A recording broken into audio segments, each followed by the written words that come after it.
At this hour, the House of Representatives is currently receiving a classified briefing on North Korea from top intelligence officials.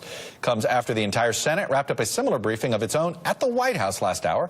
It included a brief drop-by by the president. And we've got two senators here, fresh out of that meeting. First up is Democratic Senator Ed Markey of Massachusetts, a member of the Senate Foreign Relations Committee, and ranking member on the subcommittee of East Asian and Pacific Affairs. Senator Markey, welcome, sir. Thank you. What'd you learn, and is it anything you didn't know?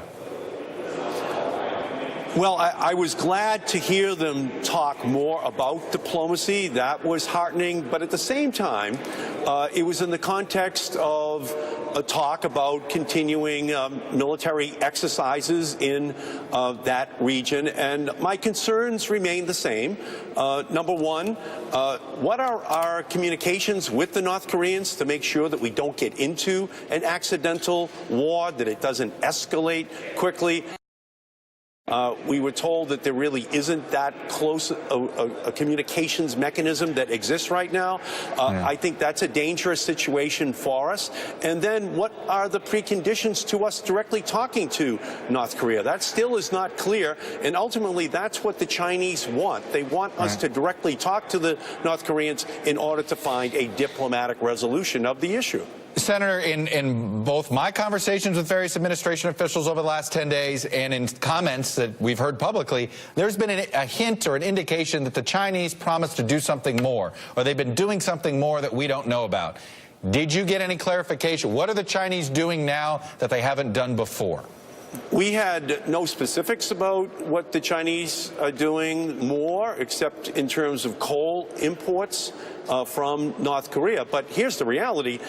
Between January of 2016 and January of 2017, there was a 37% increase in trade between China and North Korea. Increase. So we need more evidence to prove that the Chinese are actually tightening this grip on the North Korean economy. And I did not hear that additional evidence given the 37% increase in trade over the last year.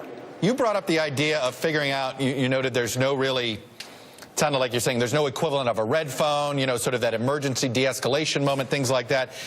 Did you get an indication that they're actively seeking a way to have bilateral conversations with the North Koreans? Not at this time. They are absolutely ruling out direct communication with the North Koreans at this time, waiting for the proper conditions to finally be created. But they're not clear about what those proper conditions are for direct talks. And my concern would be that during the interim, that an increase in bellicose talk on both sides doesn't result in an accidental military confrontation because of the highly militarized nature of the North Korea-South Korea border. Was there an ask? I mean, it was unusual to bring the entire U.S. Senate. On one hand, they're fulfilling their role to keep Congress up to date, especially in something as serious as this. But gathering all you together, was there a ask by the administration? Were they looking for rhetorical patience from people? What did they have an ask? I would say that was a good way of describing it, rhetorical patience.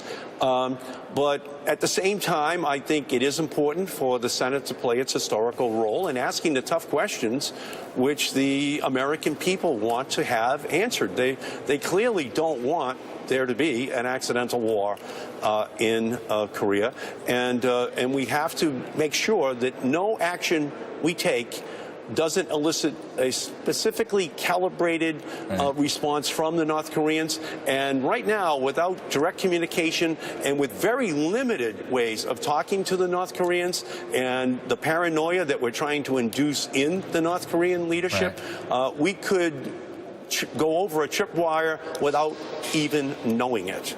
The president has made it clear numerous times that if China wants a better trade relationship with the United States, its actions in North Korea could impact that. Is this a serious part of the negotiation with inducing China's involvement here in North Korea, that we're using U.S. trade policy as a carrot?